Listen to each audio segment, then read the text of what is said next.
जय श्री कृष्णा दोस्तों, राधे राधे। दोस्तों, लड्डू गोपाल की सेवा आप सब भी करते होंगे। आजकल राधा कृष्ण की सेवा बहुत ज़्यादा प्रचलित है, सभी करते हैं और लड्डू गोपाल की तो सबसे ज़्यादा प्रचलित है, आप भी करते होंगे। शायद ही हमारे हिंदू धर्म में, हमारे इस भारत देश में ऐसा कोई हो जो राधा कृष्ण की भक्ति से दूर हो, या फिर श्री कृष्ण की, लड्डू गोपाल की सुंदरता, उनके सुंदर स्वरूप का कोई ऐसा व्यक्ति शायद ही हो जो उनके सुंदर स्वरूप का दीवाना ना हो, जो उनके स्वरूप के आगे नतमस्तक ना हो। लेकिन दोस्तों, कुछ ऐसे नास्तिक लोग होते हैं जो जिनके जीवन में भगवान हो या ना हो, उन्हें कोई फ़र्क नहीं पड़ता। उनके जीवन में भगवान की शुभता है या नहीं, भगवान की कृपा है या नहीं, इससे उन्हें कोई फ़र्क नहीं पड़ता। वो नित्य प्रतिदिन पाप करते हैं, बुरे कर्म करते हैं और कुछ समय तक वो बचते रहते हैं। भगवान भी उनके कर्मों को देखते हैं ध्यान से कि ये शायद अब संभल जाए, लेकिन बहुत देर तक भगवान के देखने के बाद जब वो नहीं संभलता दोस्तों, तो आखिर में उसे कर्मों का फल ज़रूर मिलता है। आज मैं एक ऐसे ही सच्ची कहानी आप सबको सुनाने के लिए लाई हूँ। दोस्तों, हमें लगता है कि भक्ति देकर भगवान हम पर बहुत कृपा कर रहे हैं। ये बात तो सच है कि अपनी भक्ति जब प्रभु देते हैं तो वो सच में हम पर बहुत कृपा करते हैं, लेकिन उस भक्ति में वो हमारी बहुत परीक्षा लेते हैं। हमारे लिए आवश्यक होता है उस परीक्षा में पास होना। दोस्तों, एक ऐसे भक्त की आपको कहानी सुनाने जा रही हूँ जिसने भक्ति में बहुत सारी पीड़ाएँ झेली। दोस्तों, ये कहानी है संयोगिता जी की। संयोगिता जी एक बहुत ही धार्मिक महिला और लड्डू गोपाल की सेवा काफ़ी वर्षों से वो करती हैं, लेकिन भक्ति का यह सफ़र उनके लिए कोई आसान नहीं था। उन्होंने अपने बाल गोपाल के लिए इतनी परीक्षाएं दी, उन्होंने इतनी प्रताड़नाएं झेली कि शायद अगर कोई और होता, मैं और आप होते, तो शायद बहुत पहले ही भक्ति छोड़ चुके होते। संयोगिता जी बताती हैं कि उनका विवाह जब हुआ, कोई सामान्य विवाह नहीं था। उन्होंने अपनी पसंद से प्रेम विवाह किया था, लेकिन अपने विवाह के काफ़ी पहले से ही वो लड्डू गोपाल की सेवा करती थी। उन्हें अपने बाल गोपाल पर पूरा भरोसा था, इसलिए वो अपने जीवन का जो भी निर्णय लेती थी उसमें उनके लड्डू गोपाल उनका साथ ज़रूर देते थे। ऐसा ही कुछ उनके विवाह में भी हुआ। संयोगिता जी के विवाह के लिए उनके घर में और उनके ससुराल में कोई भी तैयार नहीं था, लेकिन उन्होंने, उनके पति राजेश ने, दोनों ने सबकी मर्जी के विरुद्ध जाकर विवाह किया। और जब उनकी शादी हुई, वो बताती हैं कि उनके पति कुछ भी नहीं करते थे, उनके ससुराल में बहुत ज़्यादा गरीबी थी। हालांकि वो बहुत संघर्ष कर रहे थे अपने कारोबार के लिए, लेकिन वो सफल नहीं हो पा रहे थे।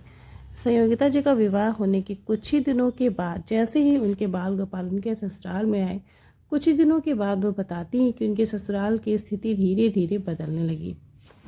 उनके पति जो राजेश जी हैं, वो ये कहते हैं कि जब उनके घर में लड्डू गोपाल नहीं थे तो उनके घर में बहुत दरिद्रता थी, गरीबी थी, लेकिन बाल गोपाल की सेवा जब उनके घर में आए तो धीरे धीरे जैसे उनका भाग्य ही बदलने लगा। उनका कारोबार अच्छा हो गया, घर में धन की वर्षा होने लगी, गरीबी बिल्कुल ही दूर हो गई, दिन दुगना रात चौगनी उन्नति होने लगी। इतना तो शायद उन्होंने कभी सोचा भी नहीं था कि हमारे जीवन में सुख भी आएगा, खुशियाँ भी आएंगी, लेकिन लड्डू गोपाल के आते ही सारे दुख सुख में कैसे बदल गए ये पता ही नहीं चला। कुछ बहुत अच्छा होने लगा, उनका सारा सपना सच होने लगा। संयोगिता और राजेश दोनों बहुत ही प्रसन्न थे।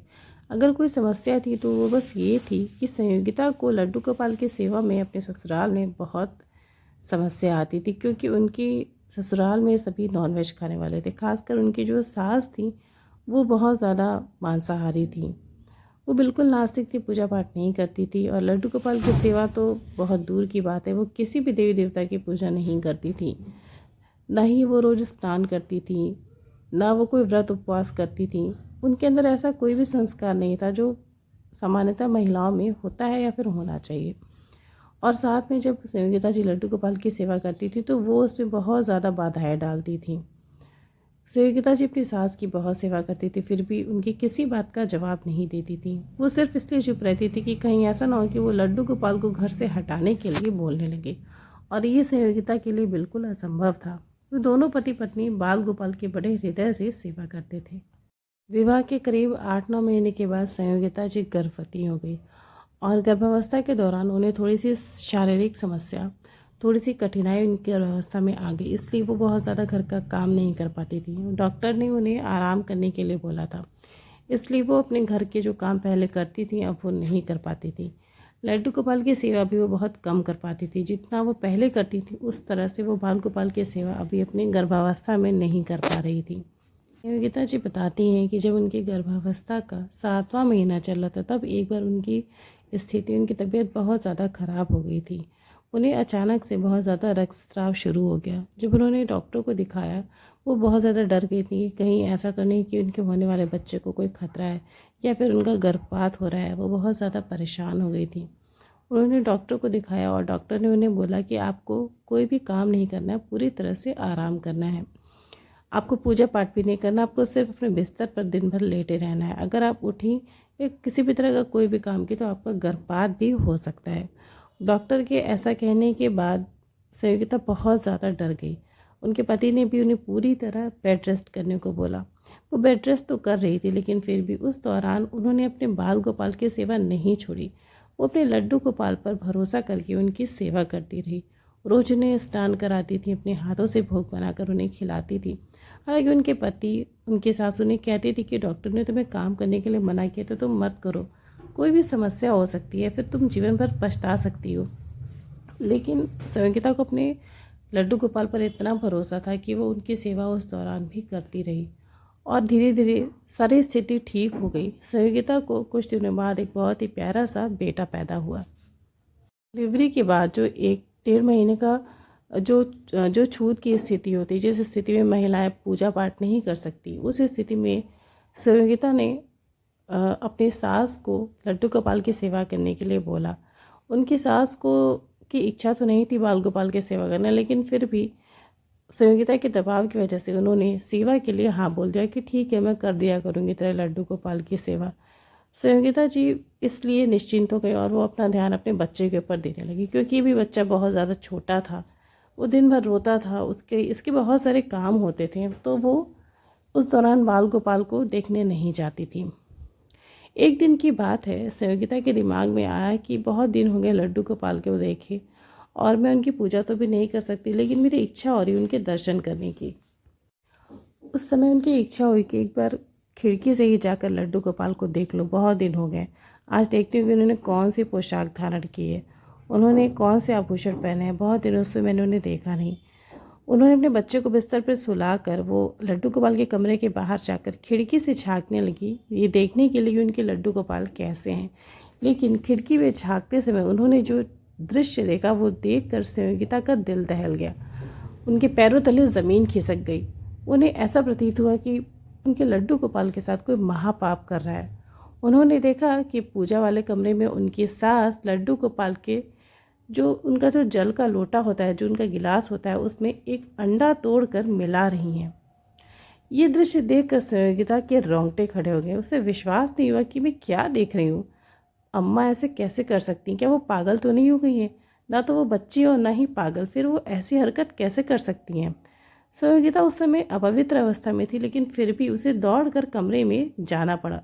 वो भाग कर गई और लड्डू गोपाल के जिस लोटे में उसकी सास जो थी वो अंडा मिला रही थी, वो ज़ोर से उनका हाथ पकड़ ली और उनके हाथों से अंडा छीन ली। उस जल को संयोगिता ने ज़ोर से पटक के बाहर फेंक दिया और अपनी सास को बहुत डांटा। संयोगिता ने अपनी सास से बोला कि अम्मा ये आप क्या कर रही हैं? आप पागल हो गई हैं? आपका मानसिक संतुलन तो ठीक है ना? मुझे तो लगता है कि आपका दिमाग पूरी तरह ख़राब हो गया है। ये आप कर क्या रही हैं? उसकी सास ने उसकी तरफ देखते हुए उसका अपना हाथ उसके हाथ से छुड़ा लिया और वापस अंडा उठाकर उनके पानी में मिलाने लगी। संयोगिता फिर से अपनी सास को बहुत ज़ोर से डांटती है और वो पानी उठाकर फिर से वापस फेंक देती है। उसकी सास उसमें बहुत ज़्यादा क्रोध में थी। वो उससे बहुत ज़्यादा जलन और ईर्ष्या रखने लगी थी। वो ज़ोर से संयोगिता को हंसते हुए बोली कि तुझे क्या लगता है मुझे तेरे लड्डू गोपाल से कोई मोह है, कोई लगाव है? मेरे लिए सिर्फ एक पीतल की मूर्ति है और कुछ भी नहीं। तुझे अपने लड्डू गोपाल की सेवा करनी है तो कर, मुझे इनकी कोई भी सेवा करनी नहीं। मुझे इनसे नफरत है, मुझे इनकी शक्ल भी नहीं देखनी। मेरे नज़र में भगवान कोई भी चीज़ नहीं है। संयोगिता को अपनी आँखों और अपने कानों पर भरोसा नहीं हुआ कि कोई इंसान इतना गिरा हुआ कैसे हो सकता है। उसकी आंखों में आंसू आ गए और वो अपनी सास से रो रो कर बोलने लगी कि अम्मा, अगर मुझसे कोई गलती हो गई तो आप मुझसे बदला लीजिए, लेकिन मेरे लड्डू गोपाल से, भगवान से आप ऐसा व्यवहार क्यों कर रही हैं क्या आपको नहीं पता कि आप बहुत गलत कर रही हैं? इसका फल आपको भुगतना पड़ेगा। आप ऐसा सोच भी कैसे सकती हैं? ये अंडा है जो कि मांसाहार है और आप प्रभु को इसका भूख लगा रही हैं, ऐसा कैसे हो सकता है? आप इंसान हैं या फिर कुछ और? अपनी सास को बहुत बोलती है और रोते हुए वहाँ से बाहर चली जाती है। संयोगिता की सास वहाँ कमरे में आकर उसे फिर से बहुत ज़्यादा खरी खोटी सुनाती है। इतना बोलती है कि वो बहुत ज़्यादा रोने लगती है। संयोगिता की सास उसे बोलती है कि मुझे तो लगा था कि अपनी गर्भावस्था में जब तू बीमार पड़ी थी तो तू मर जाएगी और तेरा बच्चा भी मर जाएगा, लेकिन तू जिंदा बच गई। इसी बात की तो मुझे क्रोध है, इसी बात की मुझे गुस्सा है कि इस लड्डू गोपाल ने तुझे बचाया क्यों। मुझे तेरे लड्डू गोपाल से भी नफरत है और तुझसे भी नफरत है। गर्भावस्था में जब संगीता की तबीयत बहुत ज़्यादा ख़राब हुई थी, उसके बाद उसकी सास ने सोचा था कि वो मर जाएगी, उसका गर्भपात हो जाएगा, उसका बच्चा मर जाएगा, लेकिन बाल गोपाल ने ऐसा कुछ भी नहीं होने दिया और इस बात से उसकी सास बहुत ज़्यादा चलने लगी थी, चिढ़ने लगी थी। संगीता ने अपनी सास से हाथ जोड़ते हुए निवेदन किया कि माँ, आपको जो भी करना आप मेरे साथ कर लीजिए, मुझे गालियाँ दे दीजिए, मुझे कोस लीजिए, मुझे मार पीट लीजिए, लेकिन कृपा करके मेरे बाल गोपाल के साथ ऐसा व्यवहार मत करिए। आपके साथ साथ मुझे भी बहुत पाप लगेगा, भगवान मुझसे भक्ति भी छीन लेंगे। आप भले ही उनकी सेवा मत करिए, भोग मत लगाइए, लेकिन इस तरह का घिनौना व्यवहार आप कृपा करके प्रभु के साथ मत करिए। संयोगिता की सास उसे बोलती है कि मुझे तेरी शक्ल से भी नफरत है, तो आज के आज ही अपना बच्चा और अपने लड्डू गोपाल को लेकर मेरे इस घर से बाहर चली जा। संयोगिता बहुत रोती है, उससे कहती है कि माँ, मैं अपने छोटे से बच्चे को लेकर कहाँ जाऊँगी, ये मेरा भी तो घर है, आप मुझे घर से क्यों निकाल रही हैं? आप ऐसा मत करिए। उसकी सास ये सब कुछ सुनाकर वहाँ से चली जाती हैं। संयोगिता अपने लड्डू गोपाल को देख देख कर दूर से ही बहुत रोती है। उसका बेटा अचानक से जग जाता और उससे सुनाने चली जाती है। कुछ दिन बीत जाते हैं। संयोगिता मन ही मन सोचने लगती है कि जल्दी से मेरा बेटा 2 महीना का हो जाए, मेरा ये सूतक जो भी है ये सब खत्म हो जाए, फिर मैं स्वयं लड्डू गोपाल। एक दिन अचानक से संयोगिता के जीवन में एक बड़ी ही अजीब सी दुर्घटना होती है। संयोगिता दिन में अपने बच्चे को सुला रही होती है, तभी उसके मोबाइल पर उसकी ननद का फ़ोन आता है। वो फ़ोन उठाती है और उसकी ननद बताती है कि उसका 5 साल का बच्चा और रोहन छत से गिरने की वजह से बुरी तरह से घायल हो गया है। उसके सर में बहुत ज़्यादा चोट आई है और बहुत ज़्यादा खून बह रहा है। ये खबर सुनकर संयोगिता पूरी तरह से घबरा जाती है। संयोगिता दौड़ कर जाती है और अपनी सास को ये खबर सुनाती है कि दीदी का फ़ोन आया था और रोहन छत पर से गिर गया, उसकी हालत बहुत ज़्यादा ख़राब है। सभी अफरा तफरी में भाग कर हॉस्पिटल जाते हैं और देखते हैं कि उसकी ननद का बच्चा जो है वो बहुत ज़्यादा सीरियस है, उसके शरीर से खून बहुत ज़्यादा बह गया है, उसकी हालत बहुत ज़्यादा ख़राब है। सभी बहुत परेशान होते हैं दोस्तों। अगर कोई भी छोटा बच्चा किसी के भी साथ ऐसी दुर्घटना होती है तो ज़रूर दिल दहल जाता है और प्रभु न करे कि किसी भी बच्चे के साथ ऐसी दुर्घटना हो। संयोगिता की ननद रागिनी बहुत ज़्यादा परेशान रहती है। वो संयोगिता को बताती है कि बच्चे की सर में चोट लगी और डॉक्टर ने अभी के अभी इसका ऑपरेशन करने के लिए बोला है, लेकिन ये भी बोला कि उसके बचने की उम्मीद बहुत कम है क्योंकि उसके दिमाग में काफ़ी चोट लग गई है। संयोगिता अपनी ननद रागिनी को बहुत समझाती है कि आप भगवान पर भरोसा रखिए, रोहन बिल्कुल ठीक हो जाएगा, आपने कभी किसी का बुरा नहीं किया, आपके साथ भगवान कभी भी बुरा नहीं कर सकते। वो अपनी ननद रागिनी को बहुत समझाती है, लेकिन ऐसी स्थिति में दोस्तों संयम रखना बहुत ज़्यादा कठिन है। रोहन का ऑपरेशन तो हो जाता है, लेकिन अभी भी वो खतरे से बाहर नहीं होता। डॉक्टर बहुत ही बुरी खबर बच्चे के बारे में बताते हैं। वो बताते हैं कि रोहन जो है वो कोमा में चला गया है। अगर अगले 24 घंटे तक वो होश में नहीं आया, वो कोमा से बाहर नहीं आया, तो शायद या तो उसकी मौत हो जाएगी या तो वो हमेशा के लिए कोमा में चला जाएगा। ये बात सुनकर एक माँ पर क्या बीतेगी दोस्तों, आप अंदाज़ा लगा सकते हैं। इतनी नकारात्मक बात अपने बच्चे के बारे में सुनकर रागिनी पूरी तरह से पागल हो गई। उसे लगा मानो कोई भूचाल सा उसके जीवन में आ गया हो। अभी तो सब कुछ ठीक था, इतना बड़ा तूफान इसके जीवन में कैसे आ सकता है, इतना दुख भगवान उसे कैसे दे सकते हैं। वो अपनी छाती पीट पीट कर रोने लगती है और भगवान से अपने बच्चे की ज़िंदगी की भीख मांगने लगती है। संयोगिता से बार बार वो प्रार्थना करती है कि भाभी कुछ करो, अपने भगवान से प्रार्थना करो कि मेरा बेटा ठीक हो जाए। मैंने किसी का क्या बिगाड़ा है, मेरे बच्चे ने किसी का क्या बिगाड़ा है। अब अपने भगवान से, अपने लड्डू गोपाल से प्रार्थना करो कि मेरा बेटा ठीक हो जाए। संयोगिता उसे बहुत समझाती है कि दीदी आप बिल्कुल परेशान मत होइए, सब कुछ ठीक हो जाएगा। अगर आपको लड्डू गोपाल पर भरोसा है तो रोहन बिल्कुल ठीक हो जाएगा और बिल्कुल ठीक होकर आपके पास आएगा। जहाँ पर भरोसा होता है, विश्वास होता है, आस्था और भक्ति होती है दोस्तों, वहाँ पर भगवान कभी भी अपने भक्त को निराश नहीं करते। और रागिनी और संयोगिता के साथ भी ऐसा ही हुआ। अचानक से संयोगिता के दिमाग में आया कि लड्डू गोपाल का चरणामृत, उनको पिलाया हुआ पानी, उन्हें स्नान कराया हुआ जो जल होता है, वो अगर किसी बीमार व्यक्ति को दिया जाए तो उसके सारे रोग नाश हो जाते हैं, उसे आरोग्य की प्राप्ति होती है। अचानक से उसे ये बात याद आई। वो अपनी नंद से कहती है कि दीदी आप परेशान मत हुई, मैं अभी बाल गोपाल का चरणामृत लेके आती हूँ। लेकिन उस स्थिति में वहाँ हॉस्पिटल में रागिनी को और रोहन को अकेले छोड़ के जाना सही नहीं था। इसलिए संयोगिता अपनी सास से बोलती कि अम्मा मैं अभी दीदी को छोड़कर नहीं जा सकती, इसलिए आप घर जाकर लड्डू गोपाल का चरणामृत अभी के अभी लेकर आइए। उसकी सास की आंखों में आंसू रहते हैं और वो अपने दोनों हाथ जोड़कर संयोगिता से माफ़ी मांगती है कि बहू, मैंने तो ऐसे कर्म किए कि मैं भगवान के सामने भी नहीं जा सकती, उनका चरणामृत लेना तो बहुत दूर की बात है। मेरी तो इतनी हिम्मत भी नहीं कि मैं लड्डू गोपाल से आँख भी मिला सकूं। संयोगिता अपनी सास को समझाती है कि माँ, भगवान कभी किसी से नाराज़ नहीं होते, वो तो पापी से पापी व्यक्ति को भी क्षमा कर देते हैं। आप जल्दी से जाइए और लेकर आइए। संयोगिता की सास वापस घर जाती हैं और लड्डू गोपाल से क्षमा मांगती हैं, हाथ जोड़कर अपनी गलतियों की बहुत माफ़ी मांगती, बहुत रोती हैं और उनके पास रखा चरणामृत उठाकर अपने नाती रोहन के लिए लेकर आती हैं। रागिनी को देती हैं और रागिनी उसी समय अपने बेटे रोहन को लड्डू गोपाल का चरणामृत पिलाती है।